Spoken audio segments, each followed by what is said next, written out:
Another day, another fun, another learn. Good day, class. It's me again, Teacher Jen.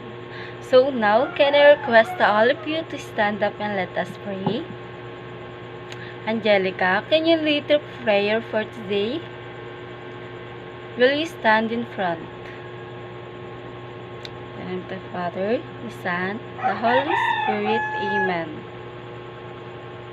Thank you, Lord. Oops, before you sit, will you arrange your chair properly? And after that, you may now take your seat quietly. Okay, class, now let's check your attendance. Valerie, who is absent for today? Oh, I'm happy to hear that all of you are present for today. You deserve a very good clap.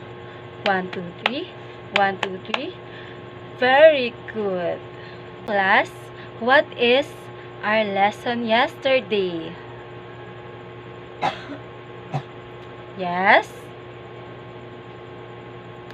Very good. Our lesson yesterday is all about respiratory system. So now, are you all ready?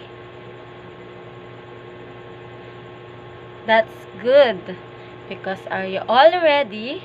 We have a new lesson, new activity, new games, and etc.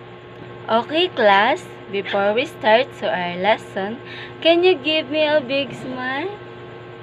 Are you all happy? That's it. Because are you all happy? I have here a video that show a diverse or different ecosystem for you to be able or have ideas to our new lesson. All you need to do to think and observe. Okay, class? Do you understand? Good job. So now let's start. So now, I will group you into 3 groups. All you need to do is identify the different organisms that present and to create a food web using index cards or string. Do you understand? If you really understand, let's start. Group 1, Group 2, and Group 3.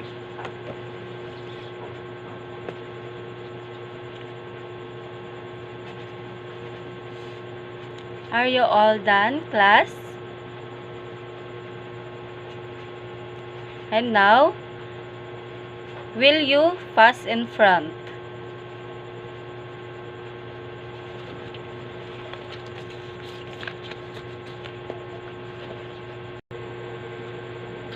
So now, let's start our second activity. Dito is, titignan nyo lang yung mga ginawa nyong food web sa activity number 1. Then, gagawa kayo ng essay kung saan sasabihin nyo if nawala ang isang organism sa isang food web, ano yung mangyayari?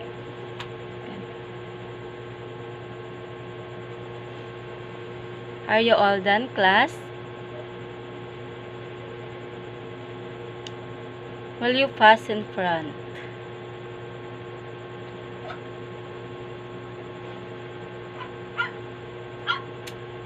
Of events in an ecosystem where one living organism eats another organism, and later that organism is consumed by another larger organism. For example, the sun. The sun is the initial source of energy, which provides energy for everything on the planet. The producers utilize the energy from the sun to make food. Producers are also known as autotrophs as they make their own food. Producers are any plant or other organisms that produce their own nutrients through photosynthesis. Then come along the grasshopper, which eats the plant. Energy is then transferred from the plant to the grasshopper. Because the grasshopper cannot make its own food, it's called a consumer. The grasshopper is then eaten by the frog. The frog is also a consumer. The frog is then eaten by the snake. So the energy in the frog is transferred to the snake. The snake is the consumer too. Lastly, the snake is then eaten by the hawk. So the energy in the snake is transferred to the hawk.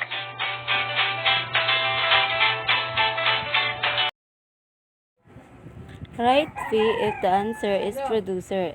Help C if the answer is first consumer. SC if the answer is second consumer. And TC if the answer is tertiary. And D is decomposer. Are you all done, class? Let's proceed to our assignment. Research a different ecosystem and compare their food webs and energy pyramids. Are you all done, class? Now, goodbye, class.